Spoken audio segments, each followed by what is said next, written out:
Hi, I'm Greg. I'm David, and these are the 4 reasons why you need to elevate your anchorage points.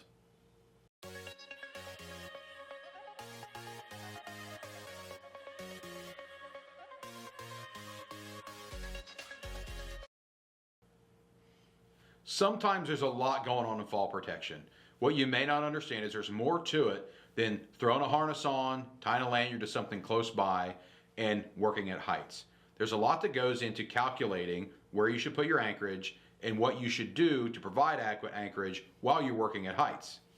One of the main things you want to do is try to get your anchorage as high as possible, because the sky's your friend is what we like to say here in fall protection. So you want to tie off your self-retracting lifeline or your lanyard as high as possible so you get adequate fall clearance and things of that nature.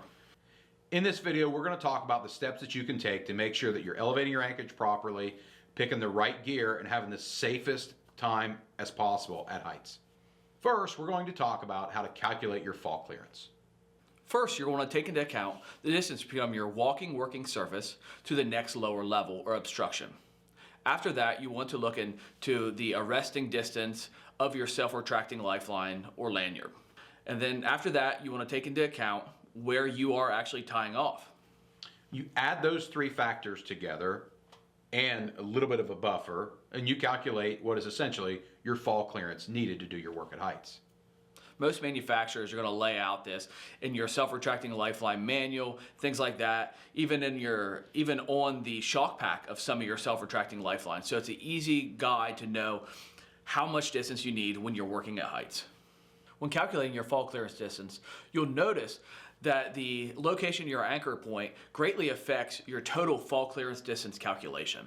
When comparing situations where you have an anchorage overhead versus an anchorage at foot level, think of the increased free fall distances that you would have. If you're able to anchor overhead, then your free fall distance is relatively short compared to a foot level anchorage where you're falling past your anchorage and then down past it more.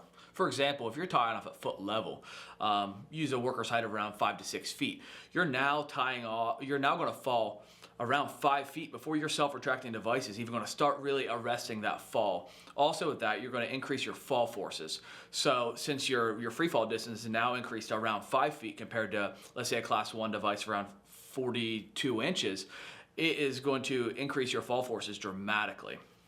Next, you want to know what equipment to use for your exact application. For example, if you're tying off at foot level, you're going to need a leading edge rated device or a class 2 rated self-retracting lifeline. And how you're going to figure that out is you're going to review the product manual, the labeling, and confirm that it does in fact meet the correct standard and is rated for a foot level tie off. A common misconception is that a class 2 or leading edge rated device is always better than your class A or B or class 1 self-retracting lifeline. That's not always the case, especially when you consider your stopping distance and the forces to the body in the case of a fall when using an overhead anchorage with a class 1 or class A or B device. So what do you do if you don't have an overhead anchorage point on the job site available for you? There are solutions available if you have no overhead anchorage. There are mobile fall protection solutions that are tested or that are built specifically for your hazard. Some are mobile, some are not that mobile, but they are temporary or permanent fall protection anchorages that you can put in to achieve overhead anchorage.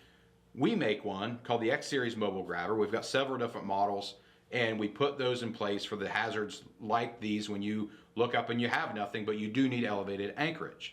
In recent years, there's been huge advancements in technology to allow end users to elevate their anchorage points on the job site, whether it be mobile fall protection, new self-retracting lifelines. And the nice thing is they're being even more available with rentals and things of that nature. So with these additional options for elevating your anchorage and all the reasons that we've given you to elevate your anchorage if at all possible, there are way more options now than there would have been 5 to 10 years ago on getting yourself as safe as possible while working at heights. You can check out all of our elevated anchorage options right here at maltadynamics.com. If you guys have any other questions, please let us know.